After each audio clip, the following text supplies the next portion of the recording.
대주제여 천지와 바다와 그 가운데 만물을 지으신 이시여 이렇게 부릅니다. 그들 자신이 복음을 전하다가 책식진을 맞고 죽을 위기에 처해 있지만 이 하나님은 대주제이시고 천지를 지으신 분이라는 겁니다. 바울은 에베소 성도들을 위해서 기도를 시작하면서 하나님을 어떻게 부르고 있습니까? 14절에 보면 하늘과 땅에 있는 각 족속에게 이름을 주신 아버지시여 합니다. 바울은 지금 감옥 안에 갇혀 있어요. 고난 가운데 있습니다. 그런데 그가 믿고 의지하는 하나님은 자기가 처한 그 상황과 상관없이 하늘과 땅에 있는 각 족속에게 이름을 주신 아버지라는 거예요. 여기서 그 이름을 준다 하는 것은 창조자, 또 다스리는 자, 주인을 이제 말합니다. 하나님은 하늘과 땅에 있는 모든 것을 창조한 분이고 또 주관자이시고 아버지라는 겁니다. 바울은 자신의 어려운 그 상황에 하나님을 제한시키고 있지 않습니다. 지금 자신이 힘들고 고난 가운데 있기 때문에 하나님도 무력하고 작은 분으로 여기지 않습니다. 근데 우리는 그러기가 너무나도 쉽습니다. 우리의 감정과 상황에 따라서 하나님을 달리 생각을 하는 거예요. 내가 잘 나가고 내가 원하는 대로 되면 하나님 크신 분으로 여기지만 내가 실패하고 되는 일이 없으면 하나님은 이게 작은 아주 이게 약한 분으로 이제 여기기가 쉽습니다. 하나님은 우리에게 제한되지 않는 분이라는 것을 항상 기억을 해야 됩니다. 내가 지금 힘들다고 하나님을 지금 내가 불신하고 있구나. 아니지. 하나님은 크시고 전능하시고 하나님은 우리에게 제한시키지 않도록 해야 합니다. 바울은 이 천지 만물의 창조자이시고 왕이신 아버지께 어떤 자세로 기도를 하고 있습니까?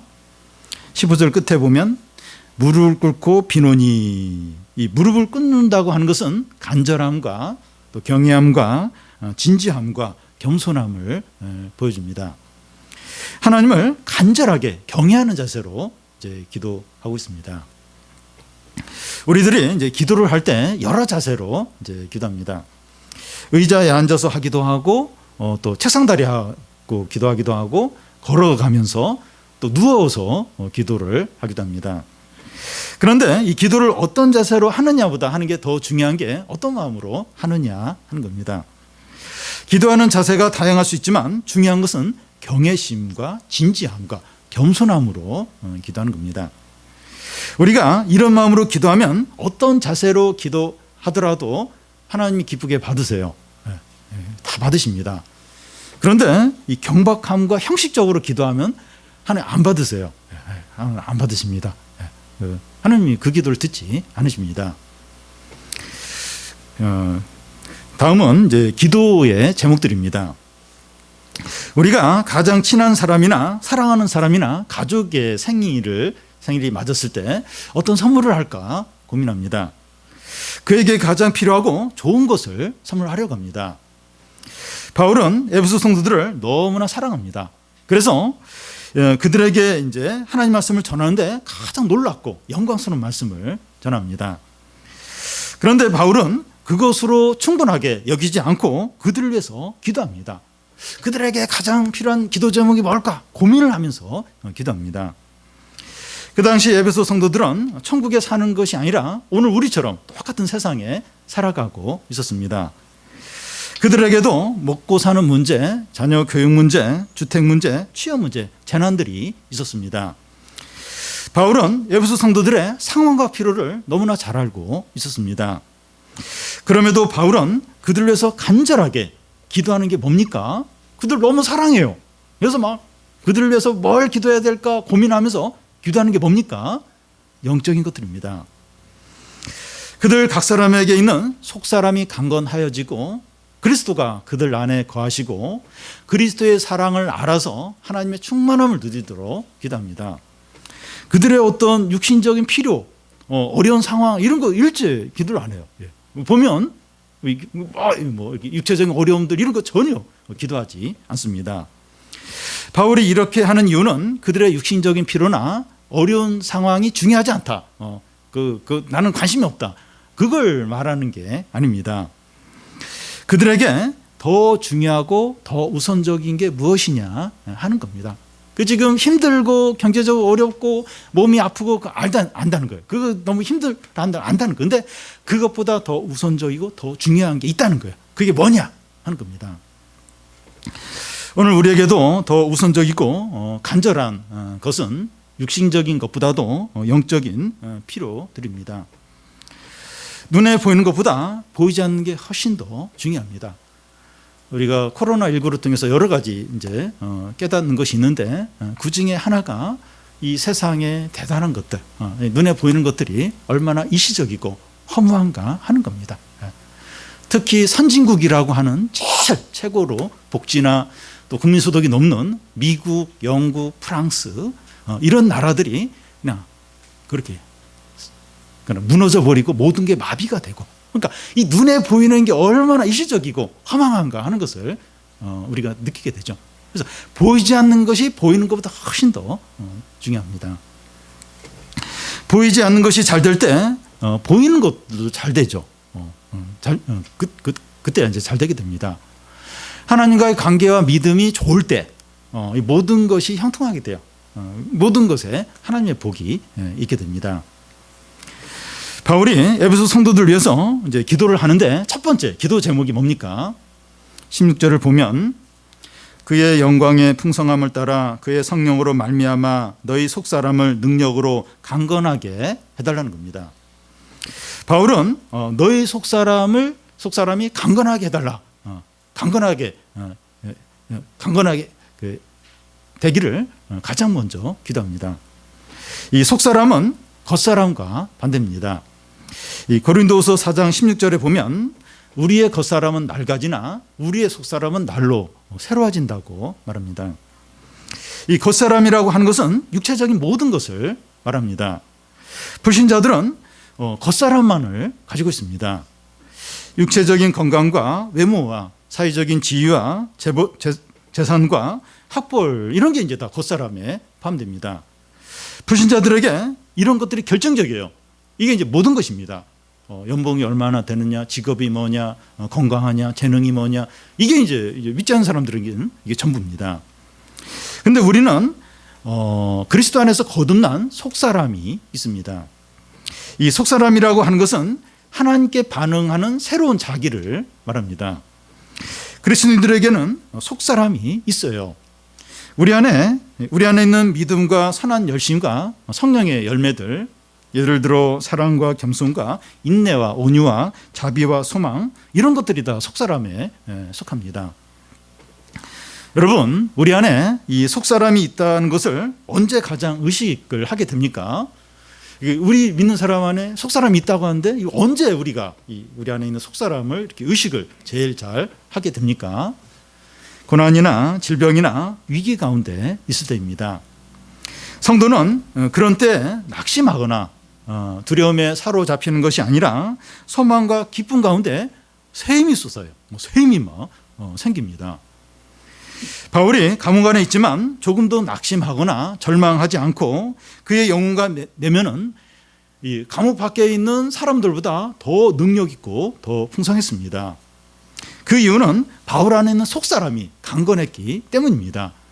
그러니까 에베소서에 보면 참 놀라운 이런 말씀들, 엄청난 말씀들을 이제 이렇게 지금 전하고 있는데 감옥 안에 있어요. 바울은 이 감옥 밖에 있는 훨씬 좋은 상태에 있는 사람들보다 바울은 더 능력 있고 더 풍성한 겁니다. 그 이유는 바울의 속사람이 강하기 때문이에요.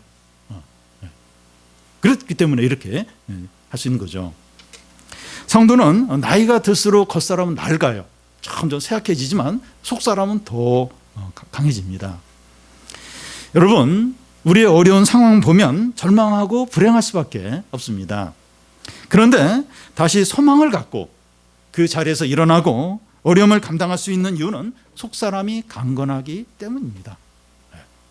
분명히 지금 절망하고 불평할 수밖에 없는데 그러지 않은 거예요. 이렇게 딱 용기를 가지고 이렇게 믿음으로 막 이렇게 힘을 내서 하는 이유는 이 속사람이 강하기 때문이죠. 바울은 에베소 성도들을 위해서 기도하면서 그들의 외적인 어려움들이 잘 되도록 기도하기 전에 그들의 속사람을 위해서 기도하는 이유가 여기에 있습니다. 성도는 속사람이 강건해지면 모든 어려움을 다 이기게 되기 때문입니다. 우리가 경제적인 어려움이나 질병이나 이 사람과의 관계로 낙심이 되고 침체에 빠져 있을 때 우리의 진정한 문제는 이런 어려움에 있는 것이 아니라 속사람이 약해진 데 있습니다. 성도인데, 그리스도인인데 어떤 경제적인 거든지 사람과의 관계로 인해서 너무 힘들어하고 너무 절망 가운데 빠져 있는 거예요. 그 이유가 그 어려움이 커서가 아니라 이 속사람이 약해졌기 때문에, 그 어려움 때문에 그렇게 낙심하게 되는 거라는 겁니다. 그래서 바울은 그 에베소 성도들을 위해서 이 제일 먼저 속사람이 능력으로 강해질 수 있도록 기도하고 있습니다. 여러 어려움들 있는 걸 알아요. 아는데 바울이 에베소 성도들을 위해서 제일 먼저 이제 구하는 게 속사람이 강해질 수 있도록 기도하고 있는 겁니다. 그런데 속사람이 강해질 수 있는 방법이 뭡니까? 속사람이 강해져야 되는데 그 방법이 뭐예요? 방법이 무엇입니까? 16절 앞에 보면 그의 영광의 풍성함을 따라 그의 성령으로 말미암아, 다시 말해서 성령과 하나님의 풍성함으로 속사람이 강해진다는 겁니다. 성도가 이제 하나님에 의해서 속사람이 이제 강건해져서 그 위기를 넘기는 그런 예들이 성경에 많이 나와 있습니다. 이 다윗이 사울에게 쫓길 때 블레셋 땅으로 피한 적이 있습니다. 그때 이 블레셋 그 방백들이 이제 이스라엘과 전쟁을 하러 가면서 다윗과 그의 부하들에게 함께 가자고 요청을 합니다.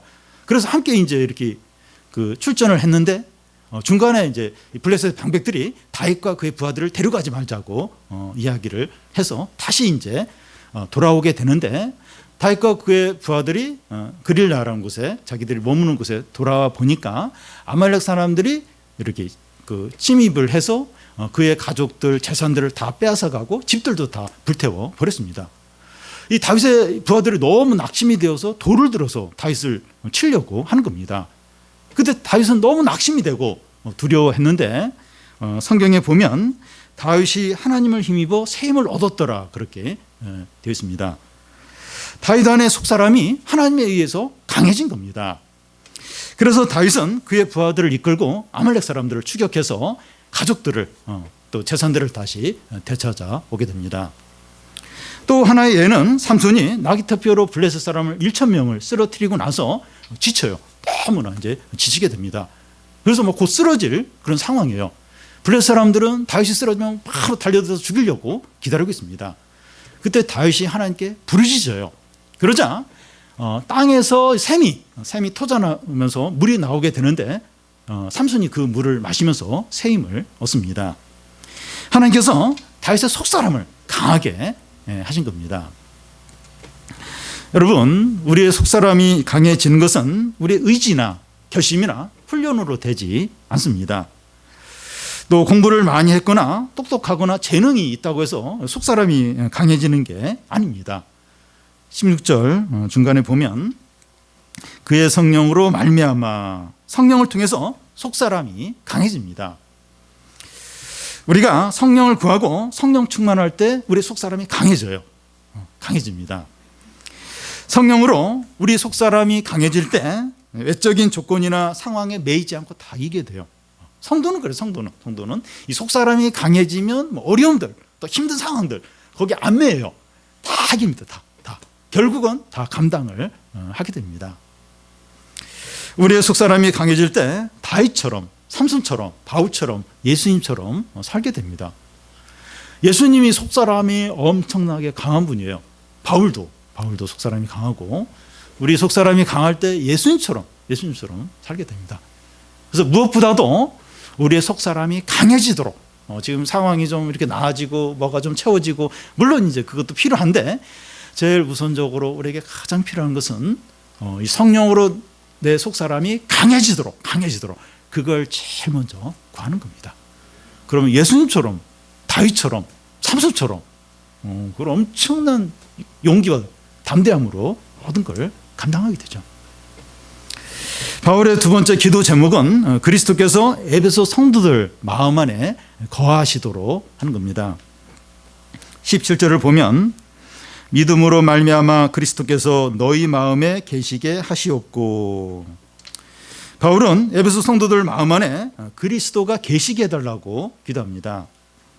그런데 그 에베소 성도들은 이미 그리스도인이기 때문에 그들 안에 그리스도인이 계십니다. 만약에 에베소 성도들 안에 그리스도가 안 계시면 그리스도인이 아닌 거죠. 그러면 이게 무슨 말입니까? 에베소 성도들은 이미 예수님이 있고 그리스도가 그 안에 계시는데 그리스도가 그 안에 계시게 해달라고 기도하는데 이게 무슨 의미입니까?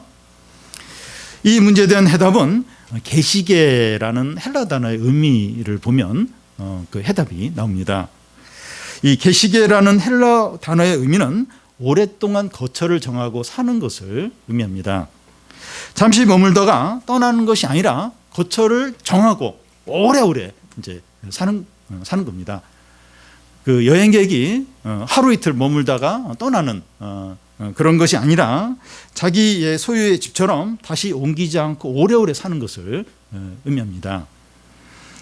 어떤 사람이 예수님을 믿을 때 예수님이 그 안에 들어오시는 것과 예수님이 그 안에 거처를 정하고 영구히 영원히 사는 것과 구별되는 거예요. 이걸 조금 지금 다르게 지금 말하고 있습니다.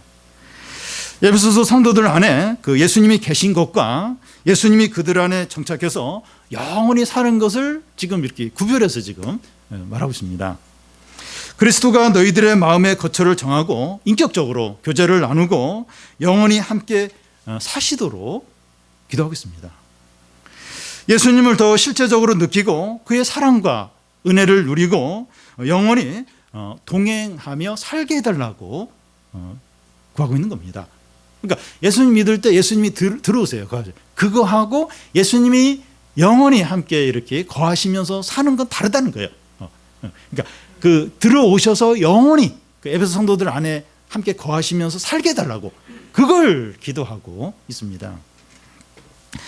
여러분, 신앙이라고 하는 것은 한 인격체이신 예수 그리스도를 우리 마음에 영접하는 겁니다. 그분과 함께 먹고 마시고 그분과 함께 모든 것을 하고 그의 풍성한 것을 누리는 겁니다. 이 신앙생활은 어떤 이론을 믿고 어떤 법조항을 지키는 것이 아니라 한 인격체를 사랑하고 그를 기뻐하는 겁니다. 어떤 이론, 놀라운 이론을 믿고 또 몇 가지 조항들을 잘 지키고, 그게 신앙생활이 아니라 한 인격체를 사랑하는 거예요. 한 인격체를 기뻐하는 겁니다. 서로 사랑하고 신뢰하고 존중하는 남녀가 결혼 생활을 하는 것과 같습니다. 전에는 각자 혼자 생활을 했는데 결혼을 통해서 같이 밥을 먹어요. 같이 또 커피도 마시고 또 같이 밤늦도록 함께 온갖 이야기를 나누는 이제 그런 것과 같습니다. 예수님과 부부 이상으로 친밀하고 깊고 풍성한 삶을 나누는 겁니다. 이게 예수를 믿는 거예요. 이게 이제 기독교인 겁니다. 그런데 이 신앙생활이 냉랭하고 형식적이고 의무적이면 안 된다는 거예요. 신앙생활이 그럴 수가 없다는 겁니다. 그런데 이 많은 교인들이 습관적으로 틀에 매여서 사랑과 기쁨 없이 신앙생활을 하는 경우가 있습니다. 우리 자신을 한번 돌아보면 좋겠습니다. 우리 안에 그리스도가 계신 것이 느껴집니까? 이 나만 사는 것이 아니라 내 안에 그리스도가 사시는 게 느껴집니까? 그리스도의 사랑과 따스함과 돌보심과 인도하심이 느껴집니까? 그러니까 혼자 사는 게 아니라 혼자 살다가 누구랑 이제 같이 이제 살게 되었을 때 그때 느껴지잖아요. 서로 영향을 주잖아요. 그래서 그리스도가 내 안에 사시기 때문에 그리스도의 따뜻함, 어떤 친밀함, 어떤 인도하심, 그게 이렇게 느껴집니까? 어떻게 그리스도를 느낄 수 있습니까? 그리스도를 느낀다고 하는데 어떻게 그리스도를 느낄 수 있죠? 우리가 죄를 짓거나 욕심으로 행할 때 주님이 힘들어하는 게 느껴지면서 마음이 괴로워져요. 기쁨이 싹 사라집니다. 또 우리가 주님의 뜻대로 행했을 때는 주님이 기뻐하시는 게 느껴져요. 그래서 우리 마음이 하늘을 나를 것처럼 너무 행복한 거예요. 그냥 막 마음이 좋아요. 마음이.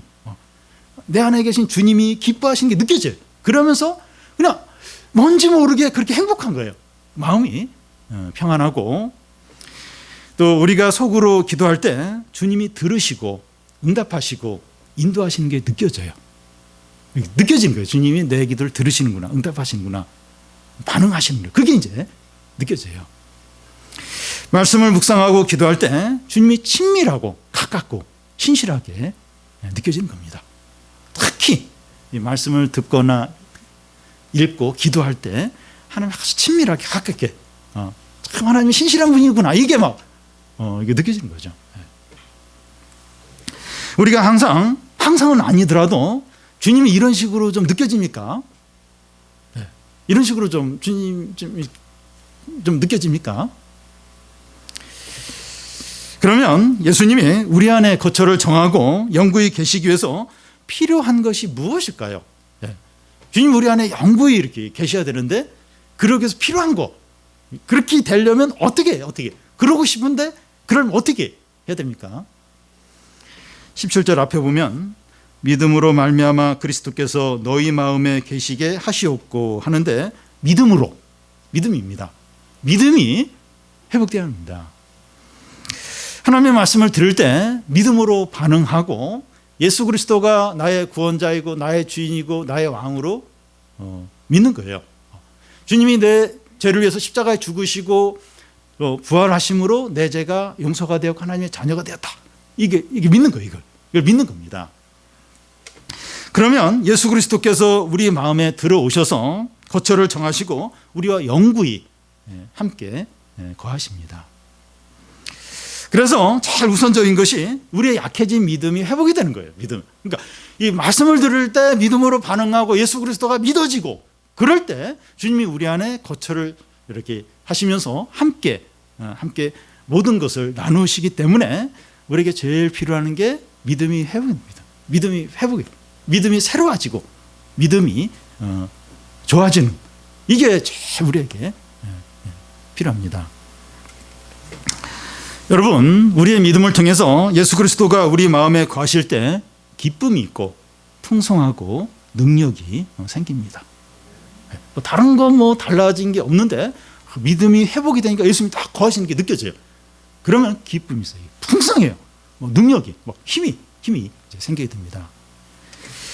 자신감이, 확신이 생깁니다. 아무리 형편이 어려워도 낙심하거나 비참해지지 않습니다. 왜냐하면 예수님이 내 안에 거하시는 게 느껴져요. 내 안에 계시는데 비참하거나 두려움에 사로잡히거나 불행하거나 그렇게 될 수가 없죠. 나만 혼자 있으면, 그리고 이렇게 상황 어려우면 그럼 완전히 이제 이렇게 나락으로 떨어질 수밖에 없지만 예수님이 내 안에 계세요. 그게 느껴져요. 비참하지 않아요. 불행하지 않습니다. 두려움이 없어요.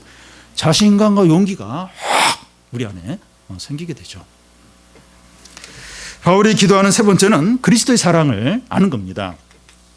18절 19절을 보면 능히 모든 성도와 함께 지식에 넘치는 그리스도의 사랑을 알고 그 너비와 길이와 높이와 깊이가 어떠함을 깨달아 하나님의 모든 충만하신 것으로 너희에게 충만하게 하시기를 구하노라. 바울은 지식에 넘치는 그리스도의 사랑을 알게 해달라고 기도합니다. 이 지식에 넘치는 그리스도의 사랑이란 말은 지식보다 뛰어난, 지식보다 우세한 그리스도의 사랑을 말합니다. 사랑이 지식보다 우세하고 뛰어나다는 겁니다. 바울의 이런 말은 조금 의외라고 할 수 있어요. 바울은 하나님의 진리와 교리를 많이 강조를 했어요. 그게 모든 것이라고 했습니다. 그런데 위대한 교리보다 사랑을 더 우선하고 있습니다. 바울이 이제 고린도전서 13장에서 사랑을 제일 모든 것 위에 두고 있습니다. 내가 예언하는 능력이 있어 모든 비밀과 모든 지식을 알고 있어도 사랑이 없으면 내가 아무것도 아니라고 하는데, 어떤 목사가 말씀을 너무나 은혜롭고 능력 있게 잘 전해도 사랑이 없으면 아무 소용이 없다는 겁니다. 또 산을 옮길 만한 믿음이 있을지라도 사랑이 없으면 소용이 없다고 하는데, 이 어떤 분의 이 믿음이 너무 좋아서 그의 고백을 들으면 살아계신 하나님을 보는 것처럼 은혜가 되지만 사랑이 없으면 아무 소용이 없다는 겁니다. 또 내게 있는 모든 것으로 구제하고 내 몸을 불사르게 내어줄지라도 사랑이 없으면 내게 아무 유익이 없다고 하는데, 자신의 모든 재산을 가난한 사람들 다 나눠주고 자신의 건강과 생명까지도 아프리카 난민들에게 다 내어주어도 사랑이 없으면 아무 유익이 없다는 겁니다. 하나님은 이 사랑이십니다. 우리가 하나님의 말씀을 알면 그 말씀을 통해서 예수님의 사랑을 알아야 합니다. 우리가 말씀을 알지만 사랑이 없으면 교만하게 돼요. 우리 사이에 분열이 생기게 됩니다. 말씀을 가지고 서로 판단할 수 있기 때문입니다. 예를 들어서 그 신학교 교수들이나 신학생들이 모여서 성경 공부를 하면 이 논쟁하고 상처 입고 은혜가 되지 않을 수 있습니다.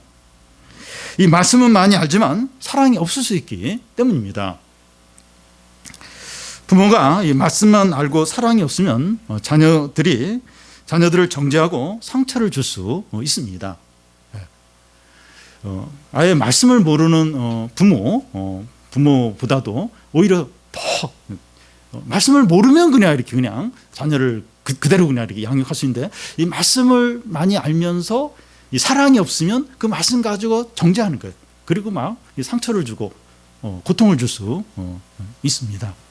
이 가족들이 말씀은 듣고 아는데 사랑이 없으면 그 말씀 가지고 서로 막 이렇게 비판하고 비난하고 그러기가 쉽습니다. 그래서 이 말씀이 없으면 그런 거예요. 아니, 그 사랑이 없으면 그럴 수밖에 없는 겁니다. 우리는 말씀을 통해서 그리스도의 사랑을 깨달을 수 있도록 기도해야 됩니다. 하나님의 말씀의 목적은 그리스도의 사랑을 아는 데 있습니다. 말씀을 지적으로, 여러분 말씀을 많이 지적으로만 알면 아무 소용이 없어요. 뭐 대학 입시나 또 입사하는데 뭐 성경 구절 요한복음 3장 16절 써봐라 뭐 이런 거 없습니다. 전혀.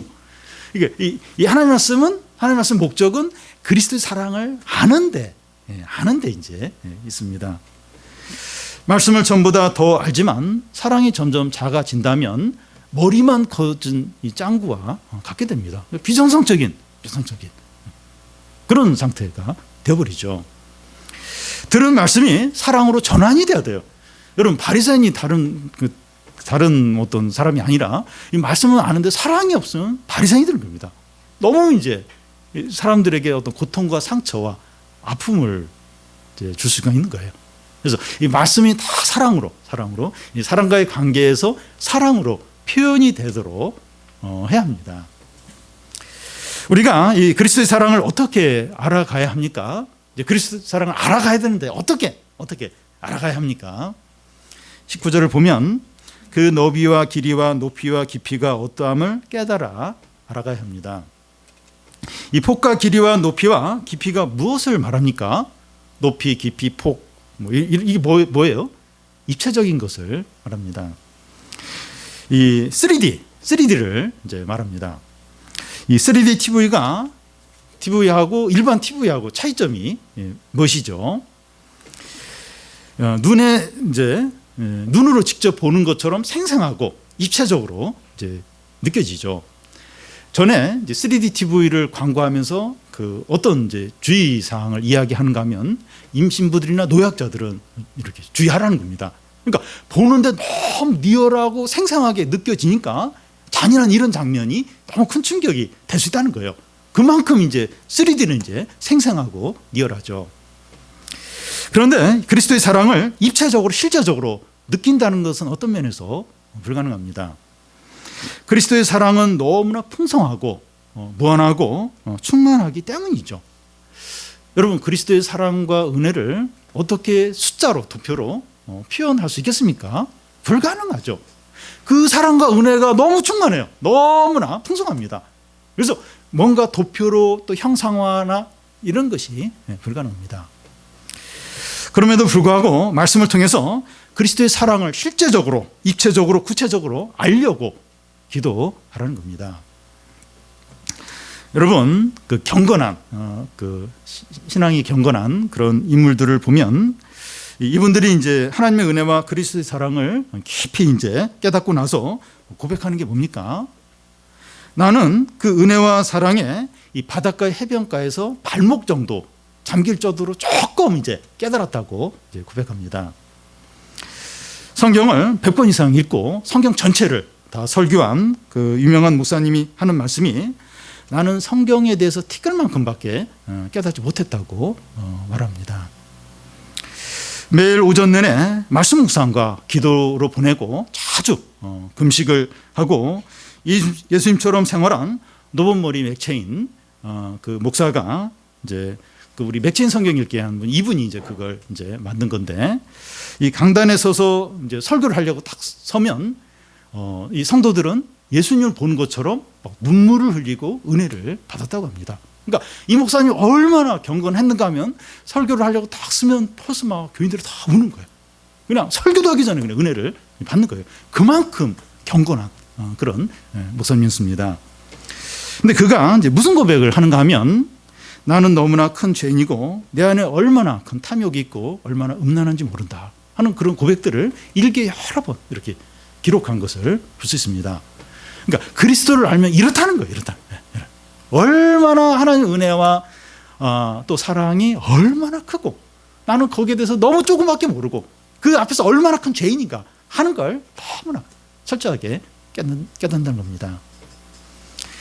우리는 그리스도의 사랑에 대해서 얼마나 알아가고 있습니까? 그 길이와 높이와 폭과 깊이가 얼마나 되는지 알아가고 있습니까? 그리스도를 아는데 계속 잘하고 있습니까? 그리스도의 사랑을 알아가는 것은 사역자나 리더들이나 몇몇 열심히 있는 사람들만 하는 일이라고 여기지 않습니까? 그리고 평범한 우리는 그것을 아는 게 불가능하다고 여기지는 않습니까? 아이고 어떻게 뭐 그리스도의 깊이 넓이 그리스도의 사랑에 그런 걸 뭐 아이고 그런 건 뭐 나와 상관이 없다.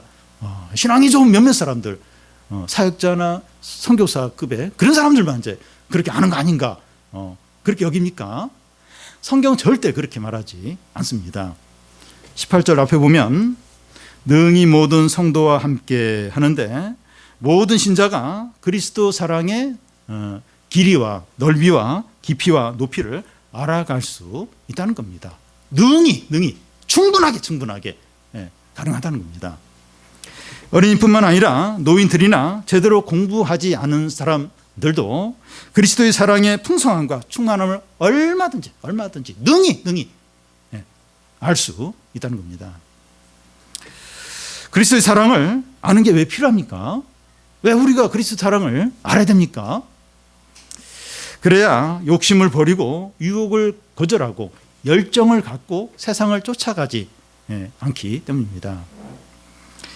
바울은 자기 자랑과 육체의 일들을 배설물로 여긴다고 했는데 그 이유가 그리스도를 아는 지식이 너무 고상하기 때문이라는 겁니다. 바울에게 엄청난 자랑들이 있었어요. 육체적인 어떤 의들이 있었어요. 그걸 다 쓰레기로 배설물로 여긴 이유가 그리스도를 아는 지식이 너무 고상하다는 거예요. 그게 너무 귀하고 크기 때문에 자신의 모든 자랑을 배설물로 여긴다는 겁니다. 우리가 예수 그리스도를 모르니까 세상과 욕심을 포기하지 못하는 겁니다. 부모가 자녀에게 왜 이렇게 핸드폰만 하냐, 왜 그렇게 합니까? 그리스도를 모르니까 그것밖에 할 수 없는 거예요. 우리 어른도 마찬가지예요. 어떤 욕심이 이게 포기가 안 돼요. 어떤 유혹이 넘어가요. 왜 그래요? 그리스도를 모르니까 욕심과 그 유혹에 자꾸 빠지는 겁니다. 우리는 그리스도를 압니까? 우리의 입으로는 예수의 이름을 부르고 예수님에 대해서 이야기도 하지만 우리의 마음은 세상과 욕심에 빠져 있을 수 있습니다. 우리는 그리스도 사랑을 압니까? 우리의 삶의 우선순위나 삶의 중심이나 우리의 마음은 예수 그리스도에게 향해 있지 않고 돈 버는 것이나 취업이나 대학이나 또 안정된 삶이나 세상 재미에 다 가 있을 수 있습니다. 우리가 이런 상태에 있지 않습니까? 회개하지 않습니까? 예수님은 나는 길이요 진리요 생명이니 나로 말미암지 않고는 아버지께 갈 수 없다고 하셨고, 사도행전에 보면 하나님께서 구원 얻을 이름을 예수 외에는 주지 않았다고 하는데, 우리가 예수님을 우선순위에 두지 않고 삶의 중심에 두지 않고 또 우리의 사랑이 예수님께 향해 있지 않다면 그게 작은 죄일까요? 그 불신앙과 교만이 얼마나 큰 겁니까? 그 죄악이 절대로 작은 죄가 아니죠. 그러니까 예수님을 통해서만 하나님께 나아갈 수 있어요. 그리고 다른 이름은 안 줬어요. 그런데 예수님을 삶의 중심에 안 둬요. 우선순위가 다른 데 가 있는 겁니다. 우리가 진짜 사랑하는 건 예수님이 아닌 거예요. 다른 것을 사랑하는 겁니다. 이게 결코 작은 죄입니까? 이 불신앙과 교만이 얼마나 큰 겁니까? 우리가 예수님의 이름을 부르는데 예수님이 없어요. 예수 없어요. 이렇게 말씀도 듣고 이렇게 하는데 예수님을 사랑하지 않아요. 다른 걸 사랑해요. 이게 보통 죄입니까? 이 불신앙과 교만이 얼마나 큰 겁니까? 바울은 에베소 성도들이 가장 좋고 귀하고 참된 것을 풍성하게 누리도록 무릎을 꿇고 간절히 기도를 하고 있습니다. 19절 중간을 보면 하나님의 모든 충만하신 것으로 너희에게 충만케 하시기를 원한다고 기도합니다. 이 하나님의 충만이 뭔가 하면 하나님의 모든 좋은 거예요. 하나님 자신을 말합니다. 그러니까 이 바울이 진짜 원하는 것은 그 에베소 성도들이 하나님의 모든 좋은 것들, 하나님 자신을 누리기를 원하는 겁니다. 여러분, 뭐 먹고 사는 문제나 또 취업이나 대학 입시나 이 모든 것들이 다 하나님께 속해 있어요. 하나님이 모든 걸 창조하셨잖아요. 다 다스리고 계시잖아요. 그래서 이 하나님의 모든 좋은 것들, 하나님을 누리는 이게 가장 필요한 것입니다. 이게 기독교입니다. 기독교는 그냥 이렇게 세상을 좀 더 편하게 살고 성공하고 또 경제적인 부를 얻고 또 이렇게 취직 잘하고 대학 잘 들어가고 그걸 목표로 하지 않습니다. 그건 우상이죠. 우상숭배. 예수님 안 믿어도 얼마든지 어떤 면에서 가능한 거죠. 그건 기독교가 아니에요. 기독교는 하나님의 모든 좋은 것들, 하나님 자신을 누리는 거죠. 이게 기독교입니다. 기독교. 그러니까 바울이 에베소 성도들에게 간절히 원하는 게 하나님 자신을 누리게 해달라는 거예요. 하나님의 충만으로 충만케 되는 거라는 겁니다. 하나님 우주보다 더 크세요. 그 하나님을 누리는 거예요. 누리는 거. 하나님의 모든 좋은 것을 누리는, 그걸 위해서 무릎을 꿇고 간절히 기도하는 겁니다. 에베소 성도들의 그 필요한 것들, 육체적으로 어려운 것들 그거 다 알아요. 근데 그걸 위해서 구하지 않고 하나님의 충만으로 충만케 되게 해달라고 구하고 있는 겁니다. 왜냐하면 세상의 모든 필요한 것들, 육체적인 모든 필요한 것 다 하나님께 속해 있기 때문에 그 하나님을 누리게 해달라고 간절히 기도를 하고 있는 거죠. 바울은 에베소 성도들을 위해서, 오늘 우리들을 위해서 그 기도를 하고 있는 겁니다. 우리가 하나님의 모든 은혜와 축복과 사랑과 기쁨과 지혜와 능력과 영광과 생명을 어떻게 하면 누릴 수 있습니까? 우리도 이걸 누리고 싶어요. 이 하나님의 모든 충만한 걸 누리고 싶습니다. 여러분, 이 세상에 이 대단해 보이는 것들, 화려한 것들 대단해 보이지만 코로나19를 통해서 우리가 봤잖아요. 이게 얼마나 일시적이고 허무한 건가. 그런데도 그래도 세상에 눈에 보이는 거 그게 중요하지. 그렇게 하겠습니까? 아니죠. 진짜 참되고 영원한 건 하나님이죠. 하나님의 말씀이죠. 하나님의 충만함이 이게 진실되고 참되고 영원한 거죠. 어떻게 하면 하나님의 모든 은혜들, 하나님의 모든 좋은 것들, 하나님의 사랑과 능력과 지혜와 영광과 생명과 이걸 어떻게 하면 우리가 누릴 수 있습니까? 예수 그리스도를 통해서입니다. 내가 길이요 진리요 생명이 나로 말미암지 않고는 아버지께 이룰 수 없고 세상에 이 이름 외에는 안 줬다는 거예요. 오직 그리스도를 통해서만 하나님의 모든 것을 이제 누리게 되죠. 그리스도가 내 안에 거하시고 또 그리스도 사랑을 알아가는 걸 통해서 하나님의 모든 축복들, 모든 은혜들 이걸 다 누리게 되는 거죠. 사랑하는 여러분, 우리가 얼마나 그리스도 중심이 되어야 되고 그리스도를 우선 순위에 두고 그리스도를 얼마나 사랑해야 하는지 모릅니다. 근데 우리 그렇게 못했습니다. 그렇게 안 했어요. 그리스도의 충만함을 이야기하는데 그리스도 우리 안에 거한다고 하는데 이게 느낌이 없는 거예요. 이게 모르겠는 거예요. 신앙생활 지금까지 10년 했는데 그리스도 충만한 이게 뭐지? 돈을 많이 주면 그건 느끼겠는데 그건 모르겠는데 그리스도 우리 안에 거하신다는데 거하시나? 모르겠는데 왜 우리가 이걸 모릅니까? 그리스도 중심으로 살지 않은 거예요. 그리스도가 우선순위에 있지 않았던 겁니다. 그리스도를 사랑하지 않았던 거예요. 입으로는 예수님의 이름을 부르는데 실제로는 없어요. 마음에나 삶에 예수님이 없습니다. 그리고 주님을 사랑 이야기를 하는데 주님을 안 사랑해요. 진짜 안 사랑해요. 세상과 눈에 보이는 것과 자신의 욕심을 사랑하는 겁니다. 그러니까 이 하나님의 충만함 그리고 막 하나님의 거하심 모르는 거예요. 왜냐하면 그리스도를 통해서만 하나님의 충만함이 누려지고 주님이 우리 안에 거하시는 게 그게 느껴지는데 우리는 그동안 하나님이 없이 살았어요. 예수님이 없이 살았습니다. 삶의 우선 한번 솔직하게 한번 우리 자신을 돌아보시면 합니다. 저도 좀 그렇더라고요. 저도 저 자신도 그런데 중심이 어디에 가 있고 뭘 사랑하고 내 마음이 주로 뭐에 향해 있는지 실제로 우리 회개를 하시 바랍니다. 우리 회개를 해야 돼요. 저를 포함해서 우리 다 회개를 해야 됩니다. 우리의 이 불신앙과 교만에 대해서 해결해야 돼요. 이 죄악에 대해서 해결을 해야 됩니다. 그래서 이제는 그리스도 중심으로 살아야 돼요.